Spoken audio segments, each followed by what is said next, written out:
I'm Gary Birtles, one of the old gits from a long time ago. You've got to tune into Tricky Talks, I believe, so just do it. All the best.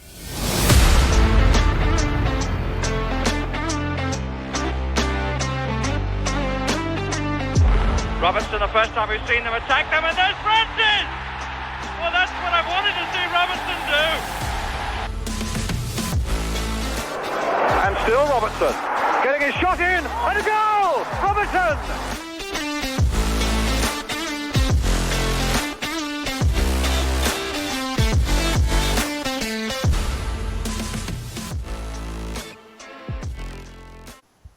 Hello and welcome to another Tricky Talks podcast. It was more of the same at the City Ground as Forest failed to convert their chances, which saw them crash to a 1-0 defeat at the hands of Midtjylland in the Europa League. Here with me to discuss the game, referees, the rain and face creams is Kate. How you doing? I'm okay. I was sat somewhere different and I literally got flooded out of my seat because the rain was so bad and I was right at the front. I loved it actually. I loved the seat and I could see you, Marlo. I could see the shelf from where I was sitting. And then when it really got torrential, like all of a sudden I could feel it like pooling at my feet. And in the end it was coming above my trainers, so I had to move.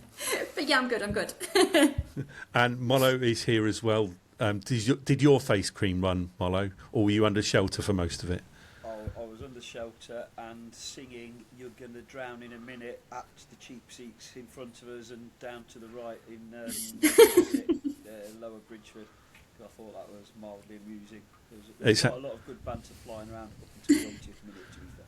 Yeah, it sounds like you did drown, didn't you, Kate, by all accounts? But I've never seen weather like that at Forest since the infamous snow game against Spurs, which I think I've told the story before on the pod where I was travelling up for that one, got stuck and had to wander into a B&B trying to find somewhere to stay, covered in literally head to toe in white. And the guy said, "Do you want a room?" I go, "Yes, please," funnily enough, because I couldn't get home. I literally was snowed in. But that's the story for another day. But I think us away trippers have been in rain like that before. Braga. Yeah, true. Let's talk about face creams then, shall we? Let's get the main topic of conversation out of the way, because Mari Hutchison has come out today in the media and said that face cream was basically getting in his eyes. I mean, really, Molo, you've got something to say about this, I know, so crack on. This might come as a surprise, okay, because I am very much old school, and obviously you saw me play and I loved a tackle, and I loved Stuart Pearce, and I love all the flying in tackling. It's probably why I'm very critical of one of our players who never seems to do a 50-50 in midfield. So I'm proper old school when it comes to stuff like this, okay? However, here it comes. However, because I've been blessed with this beautiful head of hair, and I've always worn gel pretty much, apart from in my indie scene when I had longer hair. I have in the past had to get off the pitch quickly to spray water in my eye because it started raining and gel ran into my eyes. So I am actually, surprisingly probably, feeling Amari Hutchinson's pain because gel in your eyes, no joke. Now, I had this conversation at work today and both of the follically challenged gentlemen that I was talking to, they actually said when they were young, and this is the same age as me, and one of them played a very high level of football, he used to put Vaseline on his eyebrows. I know other people that said it wouldn't run into his eyes. Now, I know that face cream thing, it's not, in his defence, he hasn't explained it, we're not talking about oil of Ulay or whatever it was, trying to keep looking young. It's a thing that a lot of youngsters do in the places where I've worked, particularly from Afro-Caribbean background, where it's a moisturiser type thing, and I can't believe I'm having this conversation, but there we go. So I totally get where he's coming from. I've seen youngsters, in my PE teaching days, I've seen youngsters, 14, 15-year-olds passing around the sort of whatever the moisturiser is. So he didn't know it was going to rain like that, nobody did. And actually, when it started to happen and it started stinging his eyes, I've been there with gel. I'm going to defend him because I just think in this day and age we need to be more, a little bit more understanding. Some of the messages I've seen on some of my WhatsApp groups, I read that one out to Kate earlier, are very, very old-fashioned and not very understanding of situation. And the person who sent the message actually is also follically challenged, that hasn't had it with gel, so he doesn't understand the pain. And that's the problem. That's the problem, isn't it? People are ill-informed about this sort of thing and are quick to make judgments. Do you think, Kate, it was an ill-timed comment more than anything else from Amari Hutchinson rather than the actual comment itself, given the fact that does he seem to care more about his face moisturiser than the result and the performance? I just would love to know what the backlash would be if a female player had come out in an interview and said that, because I can't even imagine. Bless his little cotton socks, that's what I would say. I'm sorry that his face cream was running in his eyes and causing the level of shitness.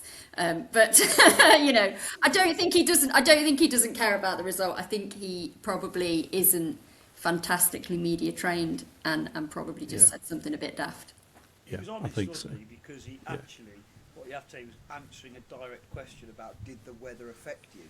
And he could easily have said, oh no, it was bad conditions and done the usually. But he just happened to mention, almost like a guy in the pub would after a game on a Sunday morning, like I probably would have done years ago. Oh man, my eyes were stinging at one point because it's totally been overreacted to, I think. Because I've watched the second half back, and he had a decent enough game, but he was a bit of a nearly man, wasn't he? Mm-hmm. I don't think he was that good at the game. He was watching it back. But anyway, I'll come to that later. That's the humorous part of the podcast over with. Let's get on to the serious stuff now, because it was more of the same, wasn't it? The same old story of chances and no goals, and it was a typical Forest season performance, wasn't it? In terms, especially at home. And I saw a Sky Sports stat which I shared on our WhatsApp group, where in the last 4 games they've created 88 chances, 1 goal, XG of 1.65, and I think what was the other stat? I'll just quickly look at it now. The other stat was 126 touches in the opposition box. They're not getting the rewards for their performances, are they? Because you can't ask them to do any more than create chances. Now, 88 over the last 4 is an average of 22 per game. And that's they at happen home, to, though, isn't it? It's just at home. It is just at home, and that's how many they created against Midtjylland, 22. So they're on a par with their performance levels. They're just not getting the reward, are they, Kate, in terms of goals? Yeah, I mean, when you say, can you ask them to do any more? Yeah. Can I ask them to stick your laces through it and smash it in the back of the net, please? That would be what I would ask. You're right, Hutchinson didn't have a bad game, and yet any time that he was on the ball, whether that be running with it, crossing it, occasionally trying to win a tackle, I just knew it was going nowhere. It just, from quite early on, it had that vibe about it, that it was just going nowhere. And I think particularly for me, for Hutchinson, and we've said it before, you can't win a game without scoring a goal, and you don't get points for, sorry, you don't. Is that a new member of the podcast team there? Sorry, I've lost how's she doing? Yeah, she's all right. But yeah, for anybody that's not watching this on YouTube, my dog's just bombed the podcast. Yeah, you don't win games without scoring goals. You don't get points for XG. You don't get points for touches in the box or however many ridiculous amounts of shots we have. We have to actually put the ball in the back of the net, and without it, not just in Europe, we're just in trouble. I was just listening to a couple of guys sat behind me at the game saying that Forest haven't played well tonight, have they? And I thought that was a little harsh. You look at the stats, they had more possession, more chances, more shots on goal than the opposition.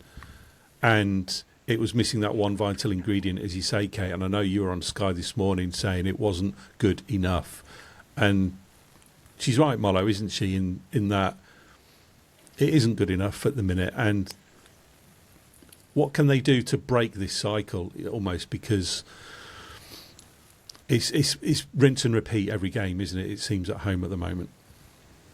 There's two ways of looking at it, isn't there? Because, I mean, you read some nonsense on the internet, like, oh, they need shooting practice. Well, you can guarantee they're doing shooting practice every session. You can guarantee they're absolutely flying into the top corners and bottom corners in training, because it's all in the head. And the stats tell you quite a lot of the story. I get that. I've only watched the second half back. Obviously, I was at the game and I've had a chance to watch half of it today before we came on from half time, and we absolutely battered them.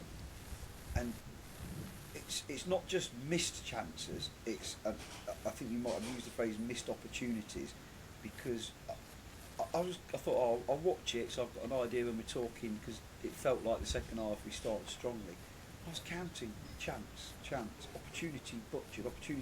A bit like in many ways it was the same as the Wolves game. We didn't have the 6-on-1, but we had that one where a beautiful ball across, and it went to Hutchinson, and if he'd have left it, it'd have gone straight to Gibbs-White. If he'd have taken it himself, he might have had a chance. But by trying to flick it to Gibbs-White, it was just unfortunate. It was the third choice of two, wasn't it, if that makes sense? It was the wrong choice. So that was symptomatic of the game, our season and everything else. And if you don't score, you don't win. But the other way of looking at it, and this is perhaps the optimist in me, is it feels like somebody's going to get an absolute hammering at some point soon.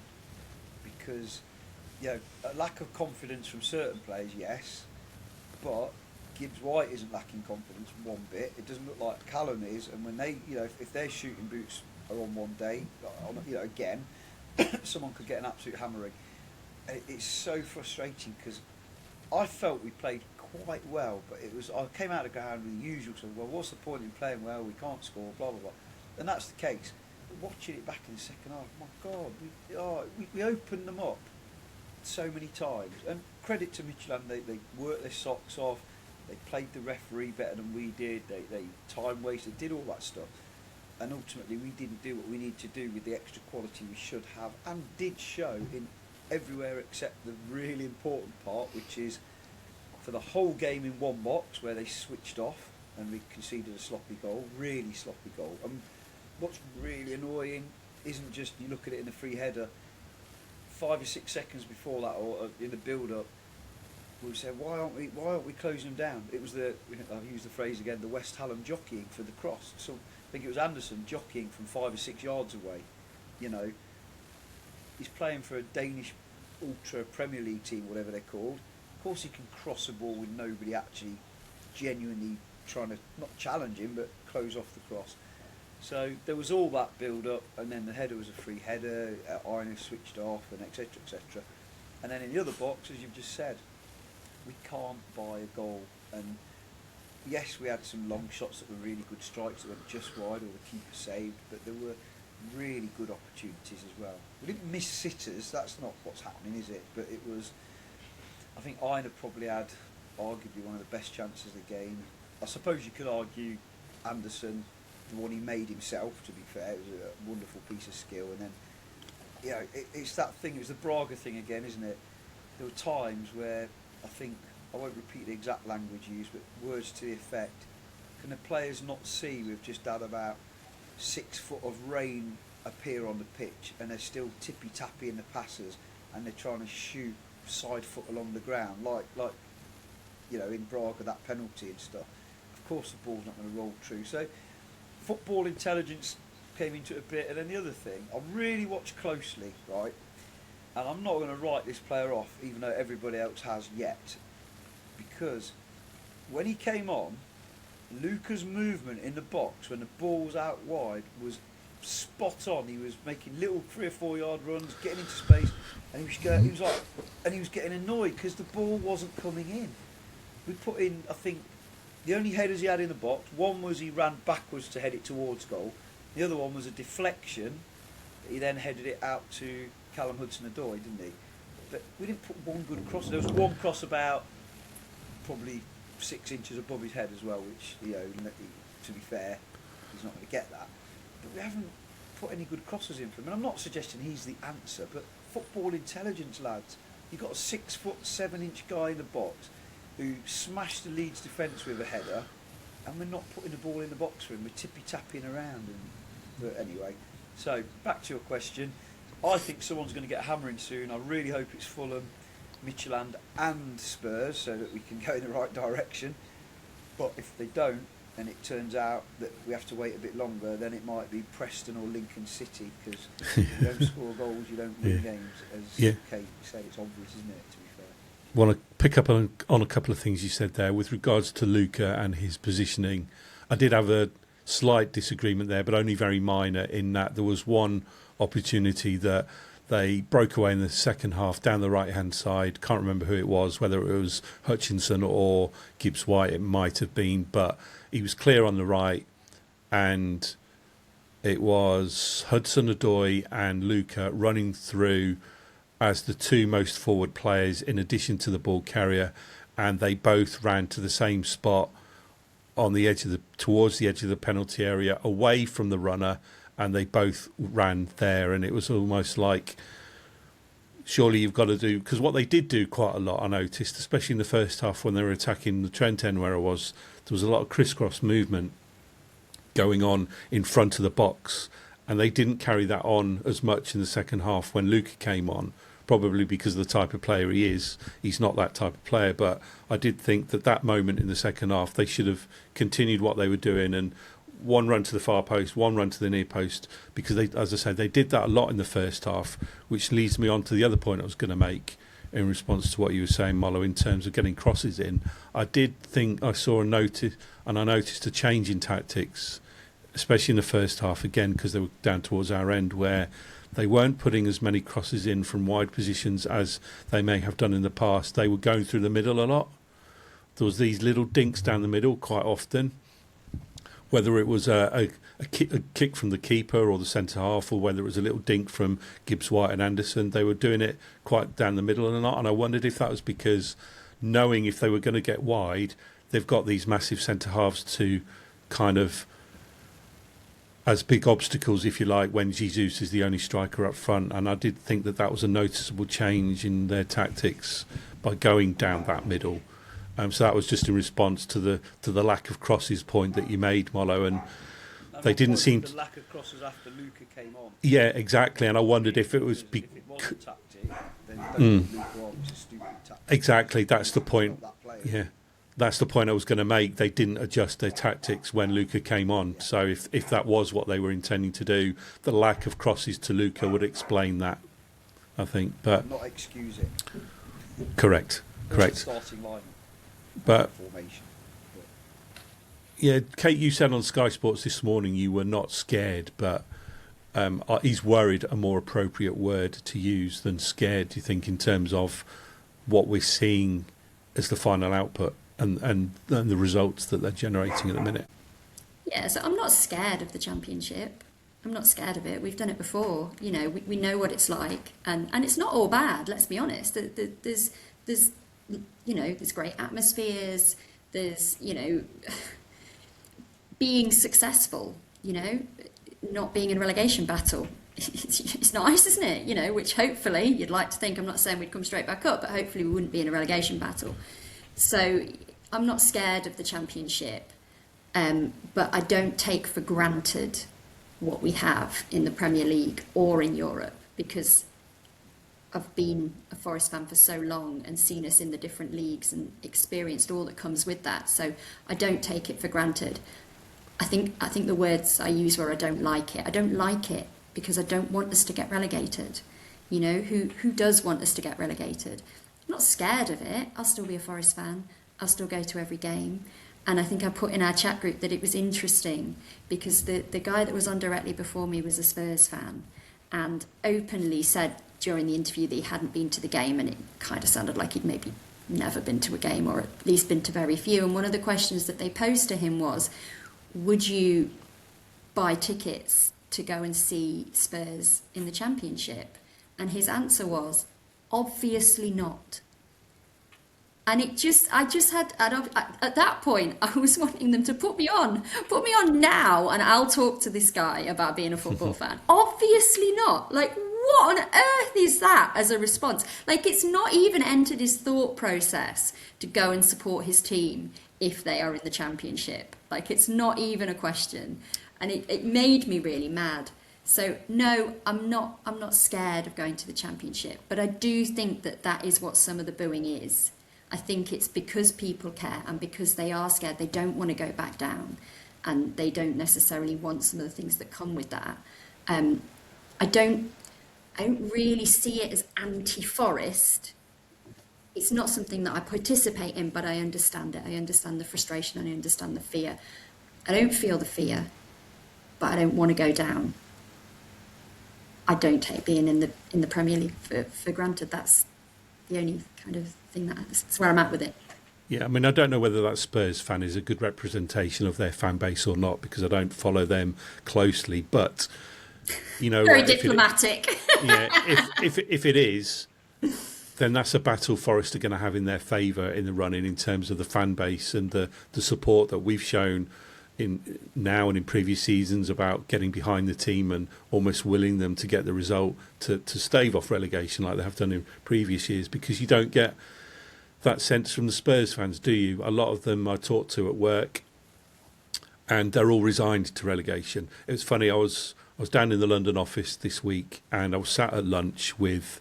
There was me, a Forest fan. There was a West Ham fan. There was a Spurs fan, and there was a Leeds fan, all on the same table. We're all part of the same team, and we're all comparing notes. There was a Chelsea fan there as well, who was having a bit of a laugh at everybody's expense, and we were all. I just thought it was really ironic. There was in our team, there was a fan for all of those teams. We're all sitting there, and every single one of us was almost like, wouldn't be surprised if we each went down. Obviously, we all can't. Somebody will stay up. But it's almost like what every fan base is thinking at the moment is exactly the same, almost. Even the West Ham fan wasn't that confident.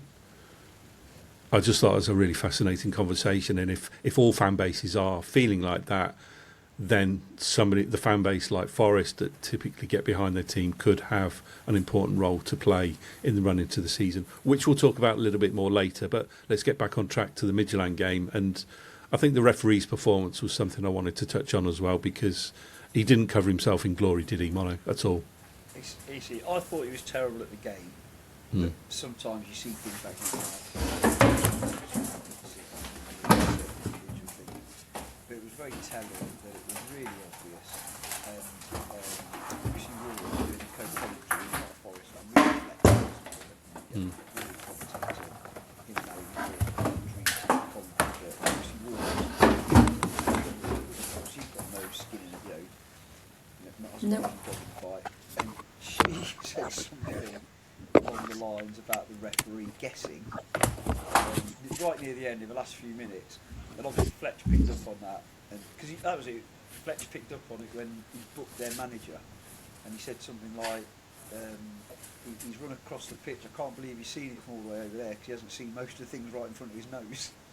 And he was he said it, but it had been building up. As I say, I've only watched the second half back on TV, and it was building up because Lucy Ward kept commenting on decisions like, that was a bit odd, or that looked like a foul.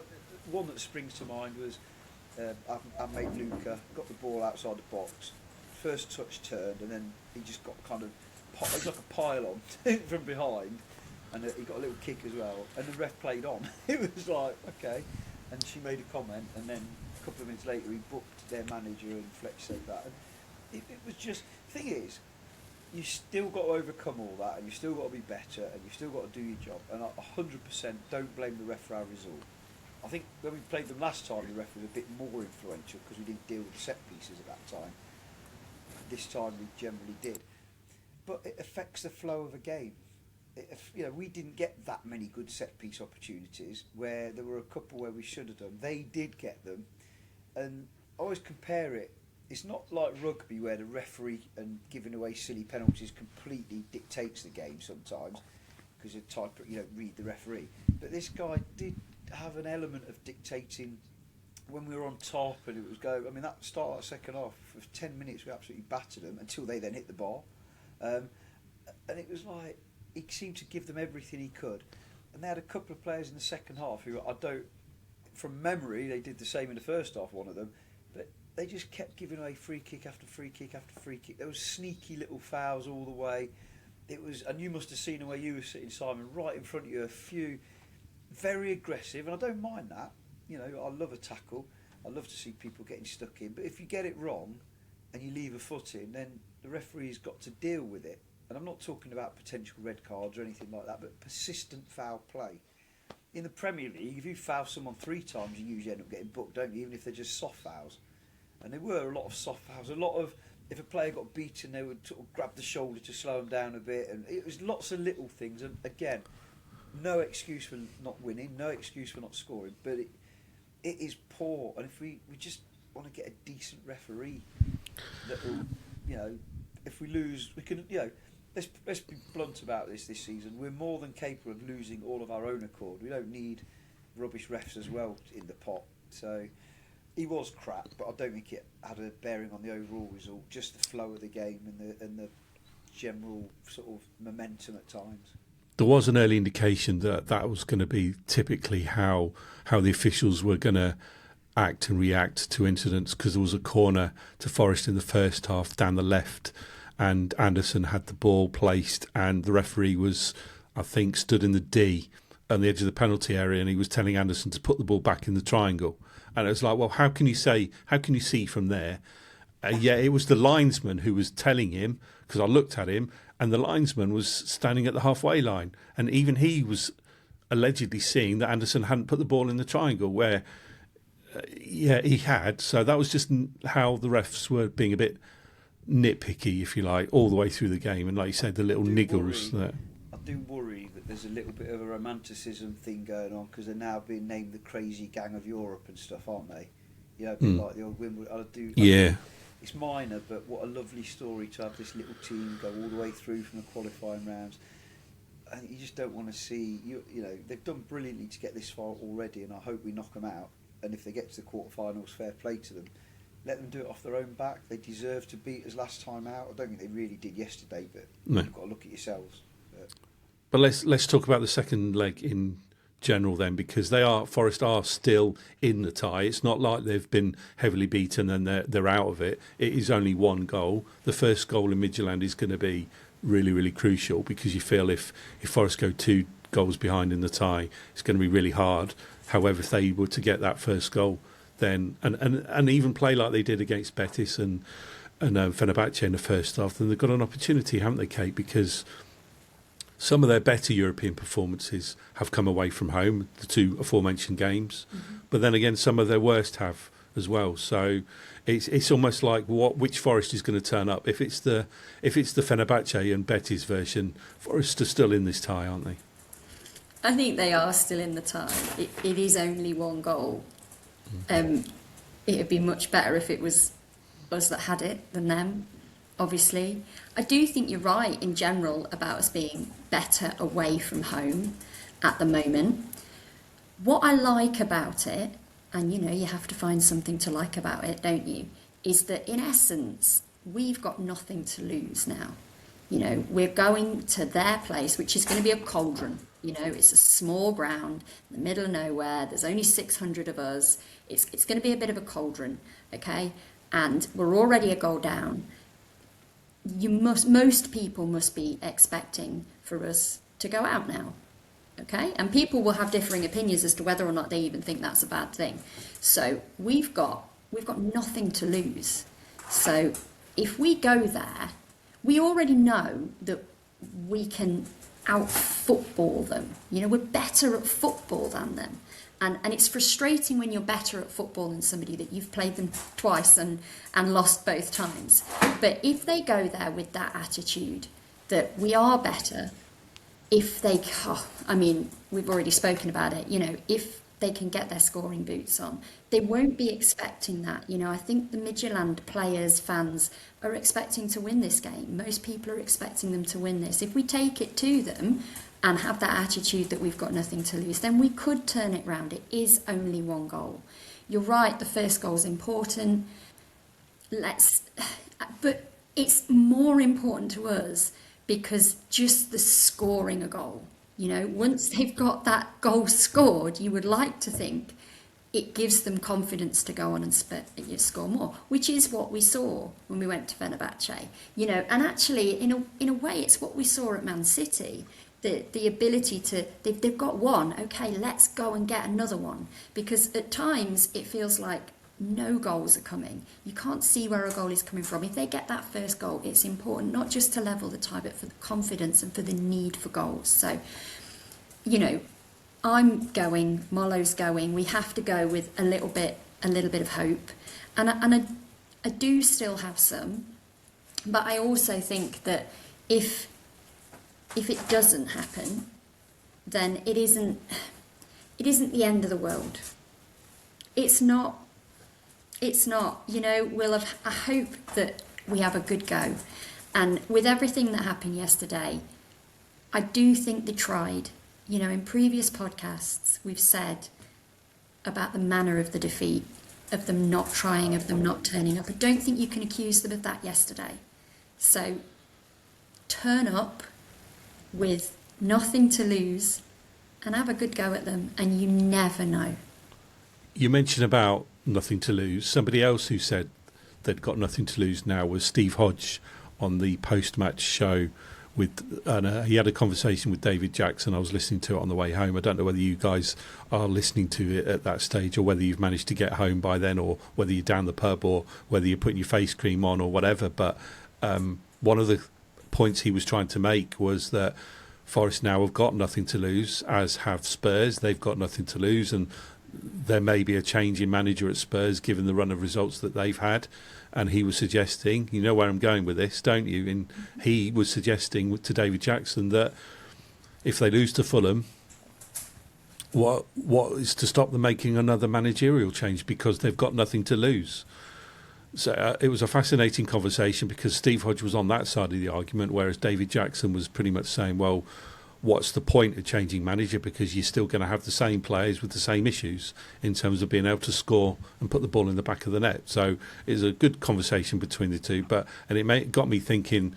I'm going to ask Adam and Molo and Kate this to see what their thoughts are, because I don't know whether you heard the conversation or not, but just wanted your thoughts on that. Shows what a basket case we've been this season. I think that people are even saying that, talking about a level-headed, ex-professional, genuine legend of the club. One of our. He's always in a conversation when you're talking about best centre midfielders. The likes of him and Webby and co.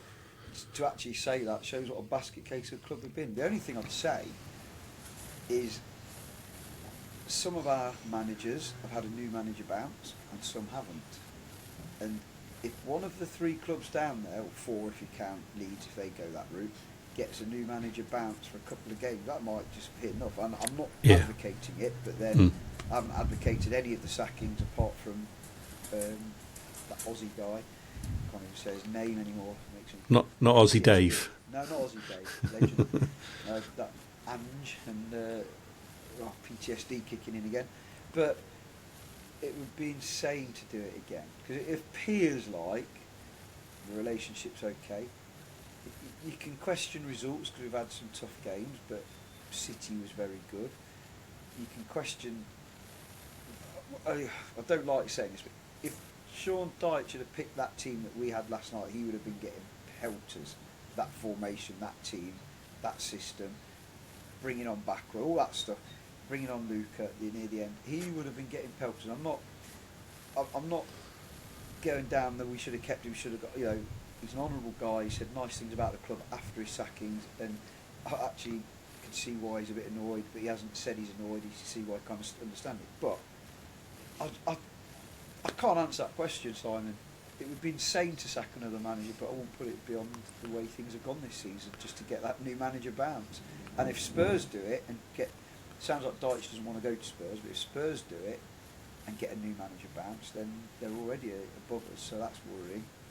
Can you imagine if he did go to Spurs, Dyche? It'll be Nuno versus Dyche versus Forest for that one. That's the fear, is it? Because one thing Dyche does, people can criticise the football, say they want pretty football and all the whinging that we had.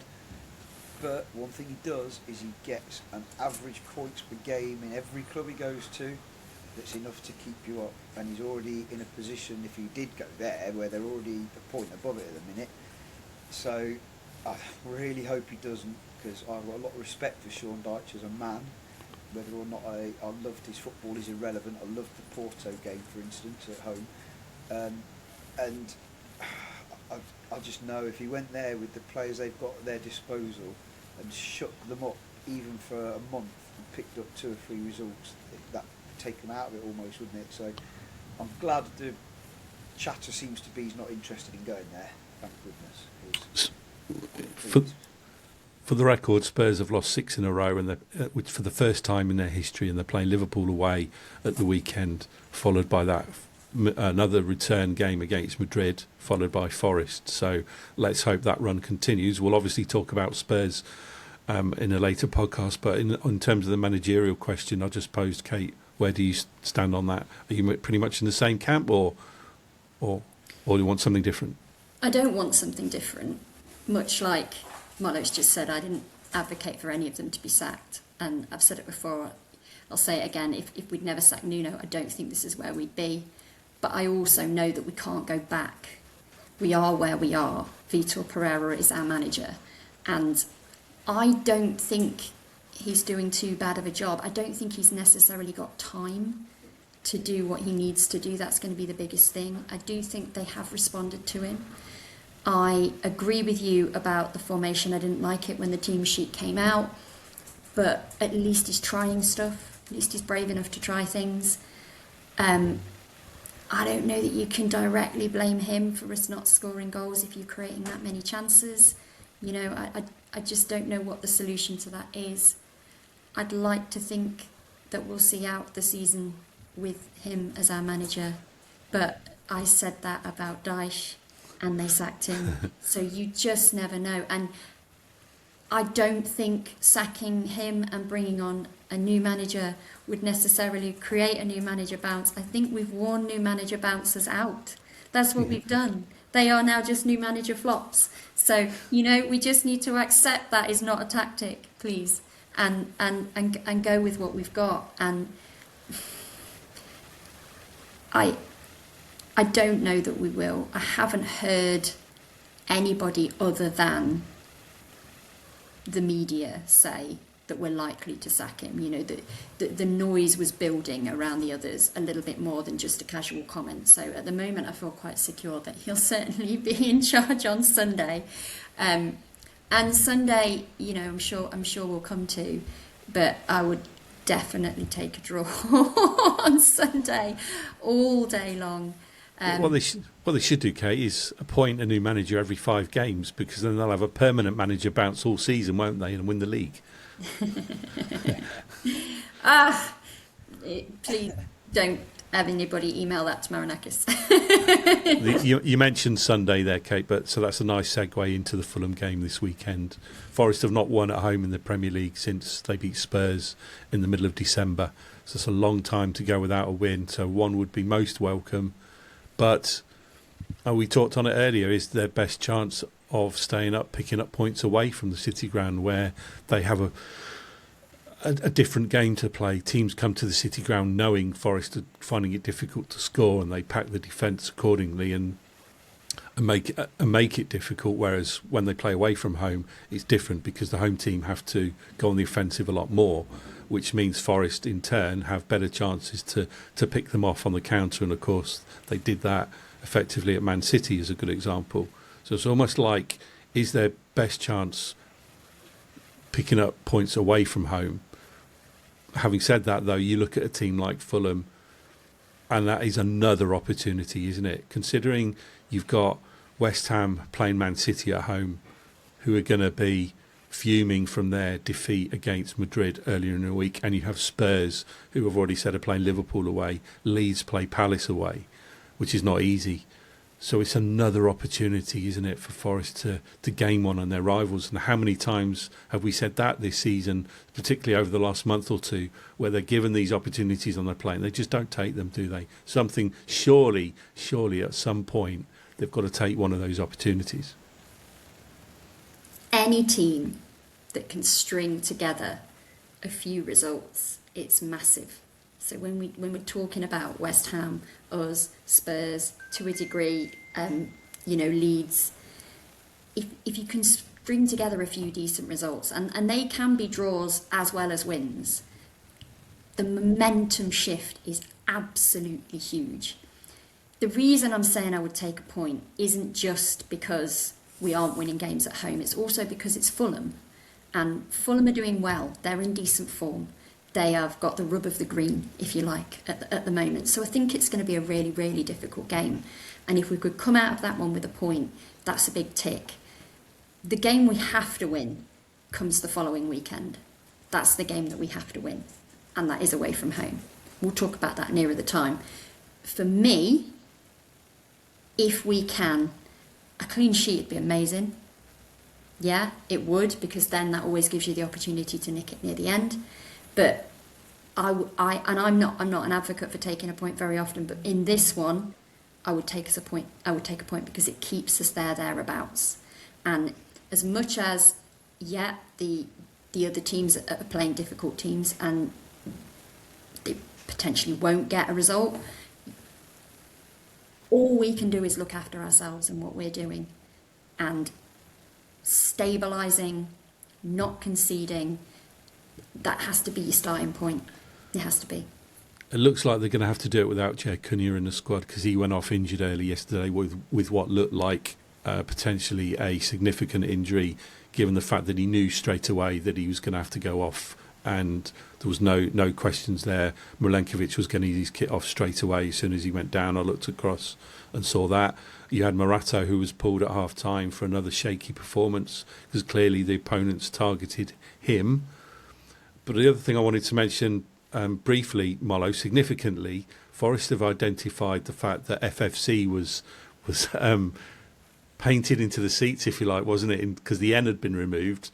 So they've now changed taken out those white seats from the F and replaced them with red ones now, haven't they? So it's no longer giving a psychological edge to Fulham, having their own name in the away end, but they're now FC, aren't they, in the seats? But insane. I mean, I don't know, maybe there weren't any white seats available, and I can't say it bothered me. If it said FFC and Fulham sat there, I've got no beef with Fulham. It's a fantastic football club. Unfortunately, a bit of a bogey team for us, as Kate says. A draw would be great. My view is, and I've said this on previous podcasts, we need to inch our way, fight for every ball, no free headers. Inch our way. I don't care if it's 0-0 draw to 0-0 draw to get us safe, but we've got to, as Cluffy would say, kick your granny for the clean sheet, and that's everything. And that's, you said about being around the table with all those fans of the other relegation threatened clubs, and they all think they're in danger of going down, which of course we are for various reasons between us. The one thing I keep thinking of in our favour is, on its day, which unfortunately isn't every week at this season like it was last season, we've got a very, very good defence on its day. Okay, switch off and give away a free header or whatever is not great, but we can match anyone with that defence, and we did it. I know we conceded too, so it sounds silly, but we did it at Man City. I think it's very sad what's happened to Jay Cunha, particularly as that looked like it could be long term. I've kind of earmarked him as the guy to be our sort of ball playing centre half in the Championship if we go down, because he's good enough for that level and would probably dominate to an extent. But anyway, I wish him all the best to get well soon. But just clean sheet, give me a clean sheet please, because Fulham are a good side, and although they've had a up and down season, they had that string of wins recently, but then they've lost their last two suddenly, haven't they? So you just never know what will happen. But they seem to be a team, every time we've played them, and I'm talking all the way back to the Championship days, people earmark it for some reason and underestimate and disrespect them as a club and say, this is an opportunity, we should take this chance, we can, we need to win this to get above, blah blah blah. They're a good side. There's a reason they won the league when we got promoted through the playoffs. There's a reason why they've been an established Premier League club. They lost all those players to AFCON, 3 starters, and we get, we're going away to Fulham, it's a chance to move up the league, and they battered us, and the players they brought in were better than our players. Tom Kearney's still doing the business when he comes in and does his 60 minutes. He's a class player, so we're going to have to fight every inch in that game because they're a good side, very good side, and they're not to be underestimated at all. The one time we have beaten them in the last few years was an absolute red-hot atmosphere in our first season staying up, wasn't it? And that's what we need again, really.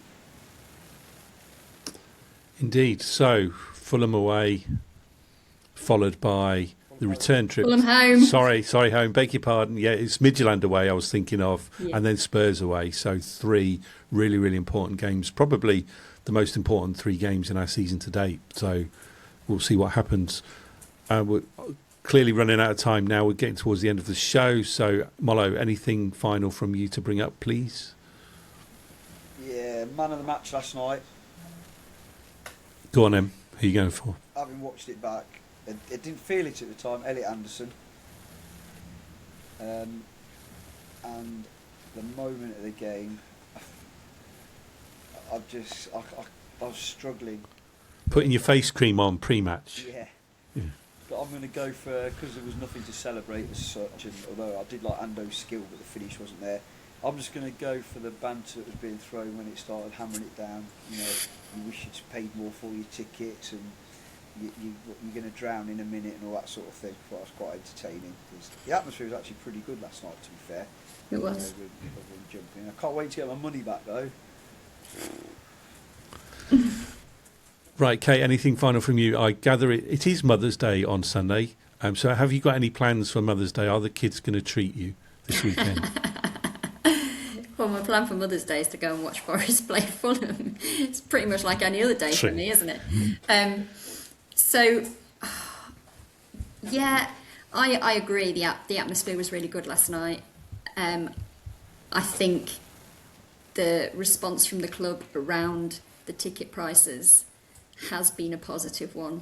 I think giving the extra money back on the tickets last night, although I'm sure many of us when we were walking out were hoping for a full refund, I think what they did, respect to them for that. I hope that, you know, is something that is echoed, whether that be in another round of the Europa or in future cup games next season, you know, from wherever they may be.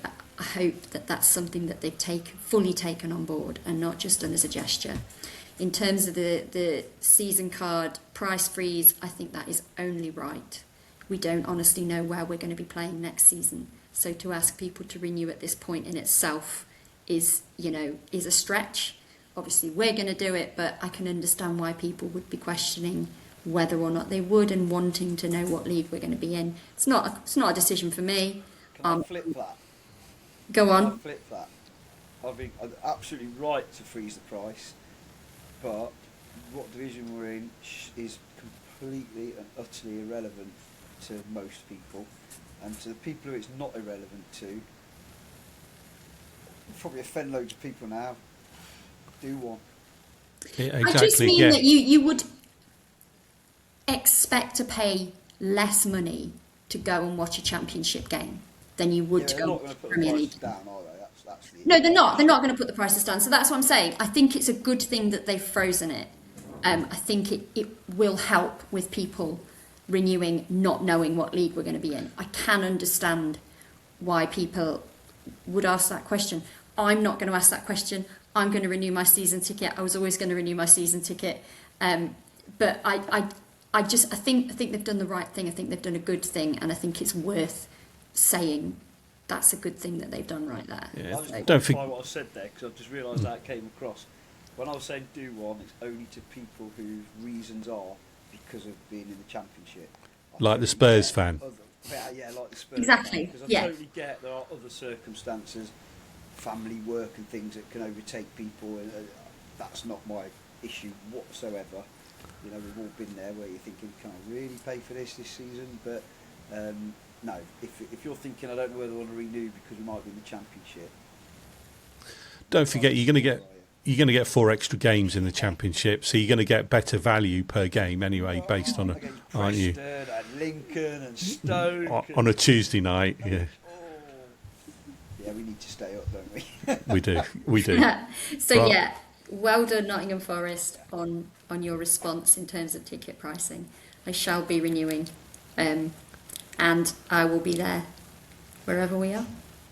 On that note, then, that's probably a good place to finish the episode. So thanks again, everybody, for listening or for watching. We'll catch you again next week when hopefully we'll be reviewing a win against Fulham, and we'll look forward to the second leg and hear about Molo's and Kate's travels to Denmark for the second leg against Midtjylland. So we'll talk to you again real soon.